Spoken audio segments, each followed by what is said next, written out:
Hubo una época en Estados Unidos en la que la vida parecía brillar con promesas y el futuro no tenía límites.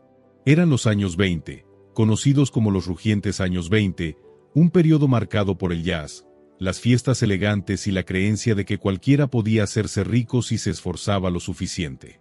Sin embargo, detrás del lujo y la música existían personas reales. Algunos perseguían la fama, otros el amor, y otros levantaban símbolos eternos de su éxito. Uno de esos símbolos fue una mansión tan imponente y hermosa que parecía salida de un cuento. Su nombre era Harbour Hill. Pero antes de recorrer sus enormes salones, es necesario conocer al hombre que hizo todo esto posible. John William McKay. Así comienza la historia de la fortuna McKay. John McKay nació en Irlanda durante el siglo XIX, en una época en la que la vida estaba llena de dificultades. Desde muy pequeño soñaba con una existencia mejor al otro lado del océano. Cuando finalmente llegó a Estados Unidos, la realidad fue dura. Vendía periódicos en las esquinas, trabajó en astilleros y aceptó cualquier empleo que le permitiera sobrevivir. Aún así, jamás abandonó sus sueños. Su gran oportunidad apareció en el polvoriento pueblo minero de Virginia City, en Nevada. En 1873 ocurrió algo extraordinario. John McKay y sus socios descubrieron un enorme yacimiento de plata y oro conocido como el Big Bonanza. No fue un simple golpe de suerte. Se trató de uno de los hallazgos más ricos de la historia del país. Aquello lo convirtió en uno de los hombres más acaudalados del mundo. Calculado hoy, su patrimonio equivaldría a unos $2.500 millones. Pero incluso con semejante fortuna, John McKay enfrentaba un problema. Para las familias de vieja riqueza, aquellas que habían heredado su dinero durante generaciones, él seguía siendo un recién llegado. Creían que el verdadero estatus social no se compraba, se heredaba. Aunque John nunca logró entrar del todo en ese círculo exclusivo, sus hijos sí lo harían. Y entre todos ellos, uno destacaría por encima del resto. El hombre que algún día levantaría Harbour Hill, Clarence Hungerford McKay. En 1897, Clarence McKay conoció a Catherine Alexander Dwyer, a quien todos llamaban Kitty. A diferencia de Clarence, Kitty provenía de una familia con larga tradición y prestigio social. Incluso era descendiente de la nobleza inglesa, de Lady Kitty Dore de Grasmere. Su matrimonio fue mucho más que una historia de amor. Representó la unión de dos mundos. Clarence aportaba una inmensa fortuna reciente, mientras que Kitty ofrecía elegancia, linaje y refinamiento. Su boda fue el tema de conversación en todos lados. Y como regalo de bodas, en 1898, el padre de Clarence les entregó algo impresionante. Un enorme terreno de 648 acres en Roslyn, Long Island. La propiedad se alzaba sobre una colina con vistas espectaculares al puerto de Hempstead. En días despejados, era posible ver la ciudad de Nueva York a más de 30 kilómetros de distancia. Pero este obsequio tenía algo especial. El terreno fue registrado únicamente a nombre de Kitty, convirtiéndola en la propietaria legal. Para aquella época, fue una decisión audaz y una clara señal del poder que había alcanzado la familia. Ese lugar pronto albergaría una de las mansiones más grandiosas de Estados Unidos. Su nombre sería Harbour Hill. Para hacer realidad la casa de sus sueños, los McKay contrataron a uno de los arquitectos más famosos de la Edad Dorada, Stanford White. Formaba parte del legendario estudio M.C. Meadan White, responsable de algunos de los edificios más emblemáticos del país. El estilo de White se basaba en la elegancia, la belleza y la grandeza, exactamente lo que los McKay deseaban. La entrada a Harbour Hill comenzaba con un camino de casi una milla flanqueado por altos arces. Al final de ese recorrido aparecía una enorme mansión de piedra caliza que parecía más un palacio europeo que una residencia americana. Harbour Hill ocupaba cerca de 80.000 pies cuadrados y contaba con 52 habitaciones. Su construcción llevó 3 años y costó alrededor de $780.000 de la época, lo que hoy equivaldría a unos 27 millones. Al terminarse, Se convirtió en la octava residencia privada más grande de todo el país. Pero lo que realmente la hacía excepcional no era solo su tamaño, sino su funcionamiento. Los MSKI la administraban como si fuera una finca real. Para mantenerla en marcha, empleaban a 126 personas entre cocineros, jardineros, mayordomos, doncellas y cuidadores de los establos. Cada día, decenas de trabajadores se movían entre bastidores para que la mansión se mantuviera impecable. Harbour Hill no era solo una casa. Era un reino en sí mismo. Entrar en Harbour Hill era como cruzar a otro mundo. Lo primero que veían los invitados era un gran vestíbulo revestido de madera de roble. Las paredes brillaban con paneles pulidos, columnas decorativas y un techo tallado con detalle.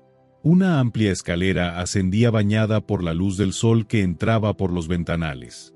Desde allí se accedía al salón principal, donde el suelo en forma de espiga parecía guiar la mirada hacia las vistas del puerto.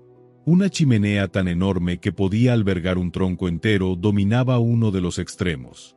Cada estancia tenía su propia personalidad. El estudio, con vistas al salón, contaba con un balcón construido a partir de un antiguo coro traído de una iglesia francesa.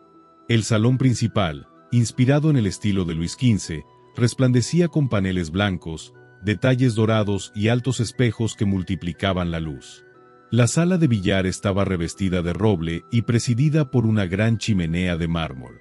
El comedor estaba lleno de muebles antiguos franceses y delicados diseños en el techo. La biblioteca albergaba estanterías repletas de libros, y hasta había una armería con armas, escudos y armaduras. Cada rincón de Harbour Hill hablaba de poder y sofisticación. En sus paredes colgaban obras de arte incalculables de maestros como Botticelli, Rafael y Bellini. La mansión no era solo una vivienda. Era un museo, un palacio y un escenario para el lujo. Kitty McKay pronto se convirtió en una de las mujeres más deslumbrantes de Long Island. Con su belleza, su estilo y su carisma, dominaba Harbour Hill como una auténtica reina social. La mansión se hizo famosa por sus fiestas espectaculares. Los invitados llegaban en carruajes y automóviles relucientes. Bailaban bajo enormes lámparas de araña, bebían champán y reían en salones llenos de oro y arte. Pero tras esas paredes brillantes, no todo era perfecto.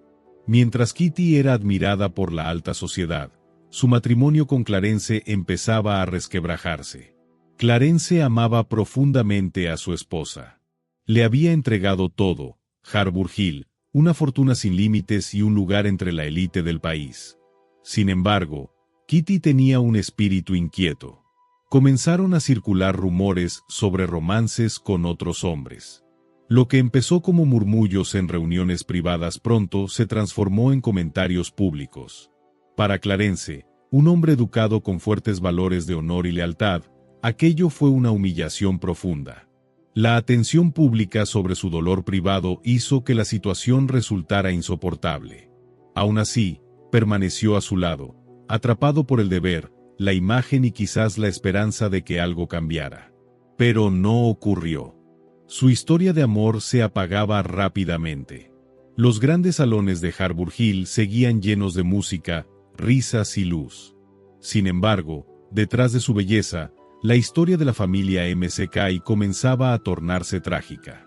Durante años, Clarence intentó mantener la apariencia de un matrimonio perfecto y de un hogar ideal. Pero la vida dentro de la mansión distaba mucho de serlo. Kitty McKay, la mujer que parecía tenerlo todo, riqueza, belleza y estatus, se sentía cada vez más inquieta. Al principio, los comentarios eran discretos, simples rumores que pasaban de un sirviente a otro. Con el tiempo, se volvieron imposibles de ignorar. Se decía que Kitty tenía un corazón inconstante y que en fiestas y eventos se la veía acompañada por hombres que no eran su esposo. En la alta sociedad, los secretos rara vez permanecen ocultos. Los periódicos y las columnas sociales comenzaron a insinuar su comportamiento, describiéndola como encantadora y vivaz. Todos entendían lo que eso significaba. De cara al público, Kitty seguía siendo deslumbrante, luciendo tiaras de diamantes, organizando bailes majestuosos y sonriendo ante las cámaras. Pero para Clarence, cada aparición pública era un recordatorio de la distancia que lo separaba. Había construido Harbour Hill para ella, había invertido su corazón y su fortuna en crear el hogar más hermoso del país. Sin embargo, ni todo el dinero ni el arte del mundo pudieron reparar lo que se había roto entre ellos. Clarence McKay era un hombre de orgullo silencioso. No destacaba por fiestas excesivas ni grandes discursos. Encontraba tranquilidad en el arte, los libros y la compañía de amigos sinceros. Pero convivir con las traiciones públicas de Kitty fue desgastándolo por dentro. Aún así, el divorcio era impensable en aquella época. Para personas de su posición, las apariencias valían más que la felicidad. Así que permaneció, fingiendo que todo estaba bien. Los invitados seguían llegando. Las cenas continuaban y la orquesta no dejaba de tocar. Pero quienes observaban con atención podían ver la tristeza reflejada en su mirada. Y en esos años de sufrimiento silencioso, ocurrió algo inesperado. Conoció a alguien nuevo, alguien que le recordó lo que era la bondad y la lealtad. Su nombre era Anna Casease. Anna no se parecía a nadie que Clarence hubiera conocido antes. No nació rodeada de riqueza ni privilegios. Provenía de orígenes modestos y, con esfuerzo y talento, logró convertirse en una de las cantantes de ópera más respetadas de Estados Unidos. Su voz llenaba teatros y salas de conciertos, y sus interpretaciones eran recordadas por la emoción y la delicadeza que transmitían. Cuando Clarence McKay la conoció, descubrió en ella algo que el dinero jamás podría comprar: sinceridad. Mientras Kitty buscaba atención constante y emociones intensas, Anna era serena, amable y reflexiva. Para Clarence, ella representaba todo aquello que su matrimonio había perdido con el tiempo. Lo que comenzó como una amistad sincera fue transformándose lentamente en amor, aunque ambos sabían que el mundo los juzgaría con dureza. Para un hombre aún casado con una figura tan visible de la alta sociedad, cualquier vínculo con una cantante podía desatar un escándalo. Pero Clarence ya no vivía para las apariencias. Después de años de soledad emocional, había encontrado calma en la compañía de Anna. Su relación se convirtió en un lazo silencioso y profundo, lejos de los focos de la élite social, pero auténtico y real. Mientras tanto, incluso con los conflictos ocultos tras sus muros, Harbour Hill seguía brillando como una de las propiedades más impresionantes de la Costa Dorada de Long Island. Los McKay continuaban organizando celebraciones legendarias en las que se reunían algunas de las personas más ricas y poderosas del país. Presidentes, miembros de la realeza extranjera, magnates, artistas y escritores caminaban por sus salones majestuosos. Los jardines se iluminaban con faroles, las orquestas tocaban bajo el cielo nocturno y los sirvientes desfilaban con bandejas de champán y copas de cristal. Desde las terrazas, los invitados contemplaban el puerto de Hempstead, cuyas aguas reflejaban la luz de cientos de velas encendidas en la mansión. Muchos decían que ningún otro lugar en Estados Unidos podía igualar la atmósfera de las reuniones en Harbour Hill. Para la mayoría, aquello parecía un paraíso. Pero para Clarence, muchas veces se sentía como una representación cuidadosamente ensayada, una ilusión hermosa creada para ocultar su dolor. Por esos mismos años, un joven escritor llamado F. Scott Fitzgerald vivía cerca, también en Long Island. Junto a su esposa Zelda, asistía con frecuencia a las fastuosas fiestas de la élite de la Costa Dorada. Fitzgerald quedó profundamente impresionado por ese mundo de riqueza, belleza y soledad. Aunque es posible que nunca haya entrado en Harbour Hill, propiedades como esa dejaron una huella imborrable en su imaginación. A partir de ellas nació su obra más famosa, El Gran Gatsby. La historia de High Gatsby, un hombre adinerado que ofrecía fiestas interminables con la esperanza de recuperar un amor perdido, reflejaba muchas verdades de las personas reales que vivieron en los años 20. Las luces brillantes, las risas y el champán deslumbraban, pero debajo de todo eso se escondían el vacío, el desamor y el anhelo de algo auténtico. En muchos sentidos, Harbour Hill y sus dueños, Clarence y Kitty McKay, encarnaban esa misma historia. Lo tenían todo según los estándares del mundo, excepto felicidad. Hacia finales de los años 20, el mundo glamoroso de la Costa Dorada empezó a resquebrajarse. Al principio fueron señales pequeñas. Algunos negocios cerraban, las fiestas eran menos frecuentes, los invitados se marchaban antes. Pero pronto todo cambió de forma drástica. En 1929, el mercado bursátil colapsó, marcando el final de los rugientes años 20. Fortunas que parecían infinitas desaparecieron de un día para otro. Las risas se apagaron, la música se detuvo y las grandes mansiones de Long Island comenzaron a sentirse como sombras de otra época. Clarence McKay, aunque aún poseía riqueza, no estaba preparado para lo que vendría. Siempre había sido generoso, quizá en exceso, gastando sin medida en su propiedad y en su estilo de vida. Ahora, mantener Harbour Hill, con sus decenas de empleados, jardines extensos y constantes reparaciones, se volvió imposible. Los salones que antes resonaban con música y conversaciones quedaron en silencio.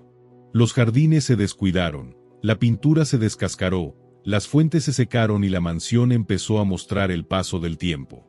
Para Clarence, que ya había perdido tanto en lo emocional, debió de sentirse como ver cómo sus sueños se desvanecían lentamente. A pesar de las dificultades económicas, Clarence aún conservaba algo valioso, el amor de Anna Caseace. En 1931, su divorcio de Kitty finalmente se concretó. Más tarde ese mismo año, Kitty McKay falleció en París, cerrando el capítulo más doloroso de su vida. Ese mismo año, Clarence y Anna se casaron. A diferencia de su primer matrimonio, este no se basaba en poder ni en imagen social, sino en afecto y tranquilidad. Pero para entonces, la época dorada de Harbour Hill ya había quedado atrás. La mansión que una vez simbolizó riqueza y grandeza se había convertido en una carga. Era demasiado grande, demasiado costosa y demasiado vacía. Por eso, Clarence y Anna tomaron una decisión inesperada. Abandonaron la casa principal y se mudaron a una pequeña granja en uno de los extremos del terreno. Un hogar sencillo y silencioso, muy lejos del brillo de los salones que alguna vez conocieron. Para Clarence, aquello significó volver a lo esencial. Después de años persiguiendo un sueño de grandeza, encontró consuelo en la simplicidad. El hombre que había sido dueño de una de las mansiones más grandes del país ahora vivía de forma modesta. Y quizá, por primera vez, se sentía en paz. La historia de Harbour Hill no terminó con amor ni celebraciones. Con el paso del tiempo, la mansión que había sido un símbolo de ambición, poder y riqueza comenzó a desvanecerse, reflejando un cambio profundo en la sociedad estadounidense. El final de una era y el surgimiento de un mundo moderno. Para finales de los años 30, Clarence McKay ya había visto todo lo que la vida podía ofrecer y quitar. La casa que había construido para su familia, el lugar que había recibido a presidentes y reyes, estaba ahora casi vacío y en silencio. En 1938, Clarence McKay falleció, marcando el cierre definitivo de Harbour Hill como hogar familiar. Anna Caseace, devastada por la pérdida, se trasladó a una casa en Manhattan intentando dejar atrás los recuerdos de la mansión. Pero la tragedia continuó. En apenas 2 años, incluso esa propiedad fue perdida por deudas. La fortuna McKay, que alguna vez fue de las mayores del país, prácticamente desapareció. Harbour Hill, que había sido un monumento al éxito, quedó en gran parte abandonado. En la década de 1940, el mundo estaba en guerra. Estados Unidos necesitaba terrenos e instalaciones para apoyar a su ejército. Los extensos campos de Harbour Hill resultaban ideales para nuevos usos. Aunque la mansión ya no era un hogar, el ejército arrendó parte del terreno y lo transformó en la base aérea de Roslyn. Soldados se entrenaban donde antes se celebraban fiestas bajo las estrellas. Los salones que habían albergado candelabros y obras de arte ahora se llenaban de equipo militar. Para los habitantes de Long Island, ver Harbour Hill en manos del ejército fue impactante. La mansión que una vez simbolizó lujo y belleza ahora, representaba la funcionalidad de un mundo en cambio. El tiempo, El abandono y la dureza de la nueva era terminaron pasando factura. Para 1947, la casa estaba en un estado crítico.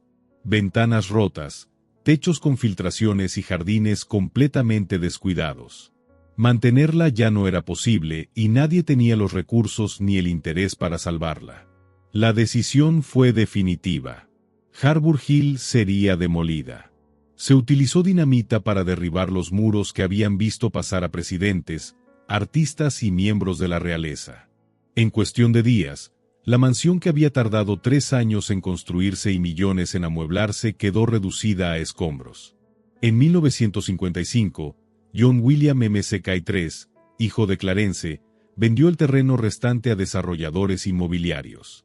En las 648 acres donde alguna vez se alzó Harbour Hill, se construyeron 400 viviendas suburbanas. Calles, garajes y casas modernas ocuparon el lugar de los antiguos jardines y terrazas. La desaparición de Harbour Hill fue más que la pérdida de una mansión. Representó el ocaso de la Costa Dorada de Long Island, una región que en su día estuvo repleta de palacios pertenecientes a las familias más ricas del país. A lo largo de la costa norte, muchas propiedades fueron abandonadas o demolidas. Eran demasiado grandes, demasiado costosas y poco prácticas para la nueva era. El mundo que las había creado ya no existía. Las fiestas interminables, los candelabros brillantes y los ejércitos de sirvientes desaparecieron. Solo quedaron historias, fotografías y recuerdos. Durante un tiempo, aquella época dorada pareció un sueño lejano. La riqueza y la grandeza, antes admiradas, se convirtieron en recordatorios de algo que no podía durar. Hoy en día, no queda nada de Harbour Hill. Donde antes los invitados paseaban por jardines en terrazas, ahora viven familias en tranquilas casas suburbanas. La mansión, con sus 52 habitaciones, su arte invaluable y sus vistas impresionantes, solo existe en libros de historia y fotografías antiguas. Aún así, Harbour Hill sigue inspirando. Escritores, historiadores y artistas la recuerdan como una de las propiedades más grandiosas que jamás existieron en Estados Unidos. Su historia sigue viva en la literatura, especialmente en la obra más recordada de F. Scott Fitzgerald, El Gran Gatsby. Las fiestas interminables, las luces brillando en la noche y esa mezcla constante de asombro y tristeza que rodea la mansión de Gatsby reflejan con claridad el mundo real de propiedades como Harbour Hill. Estas mansiones que nacen y desaparecen dejan una enseñanza poderosa. Ni las fortunas más grandes ni las casas más hermosas son eternas. La riqueza puede desvanecerse, los edificios pueden caer y el tiempo termina transformándolo todo. Harbour Hill nos recuerda que la ambición, la belleza y los sueños son frágiles, pero las historias que los rodean pueden perdurar para siempre. Al final, Harbour Hill fue mucho más que una mansión. Fue un símbolo de la edad dorada, de la esperanza, del lujo, del desamor y de lo efímero del éxito. Clarence McKay, Kitty McKay, Anna Caseace y todos los que caminaron por sus salones formaron parte de una historia más grande que ellos mismos. Al igual que High Gatsby en la novela de Fitzgerald, Harbour Hill representó sueños construidos sobre la riqueza, destruidos por la realidad, pero inmortalizados a través del relato.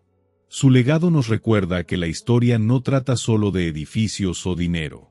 Trata de las personas, de sus decisiones y de las vidas que se desarrollaron entre esos muros.